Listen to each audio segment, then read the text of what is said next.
Aujourd'hui est marqué par la mort de Yahya Sinwar. Et ce jour est un tournant, en même temps qu'un succès militaire pour Israël. Je pense, en le disant, aux familles du 7 octobre. Cette occasion doit être saisie pour que tous les otages puissent être libérés et pour que la guerre soit enfin arrêtée. Il faut en effet mettre fin aux opérations militaires. Désormais, après ce résultat, accepter le cessez-le-feu à Gaza et ouvrir enfin une perspective politique crédible pour les Israéliens comme pour les Palestiniens. Nous y travaillons avec tous nos partenaires, israéliens, arabes, américains. Au jour d'après la guerre à Gaza, il faudra donner à Israël des garanties solides pour sa sécurité, réformer l'autorité palestinienne et avancer vers la solution des deux États. Dans l'immédiat, il faut un cessez-le-feu à Gaza.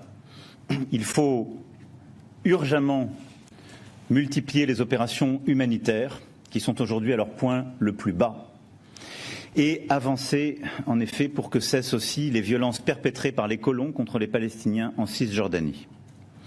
Il revient au Premier ministre Netanyahou d'agir et d'entendre ce que lui disent la France et tous ceux qui sont sincèrement attachés à la sécurité d'Israël. Aujourd'hui est marqué par la mort de Yahya Sinwar. Et ce jour est un tournant, en même temps qu'un succès militaire pour Israël. Je pense, en le disant, aux familles du 7 octobre. Cette occasion doit être saisie pour que tous les otages puissent être libérés et pour que la guerre soit enfin arrêtée. Il faut en effet mettre fin aux opérations militaires. Désormais, après ce résultat, accepter le cessez-le-feu à Gaza et ouvrir enfin une perspective politique crédible pour les Israéliens comme pour les Palestiniens. Nous y travaillons avec tous nos partenaires, israéliens, arabes, américains.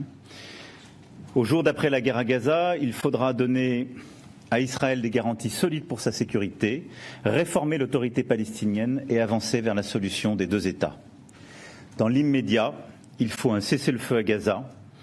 Il faut urgemment multiplier les opérations humanitaires qui sont aujourd'hui à leur point le plus bas et avancer en effet pour que cessent aussi les violences perpétrées par les colons contre les Palestiniens en Cisjordanie.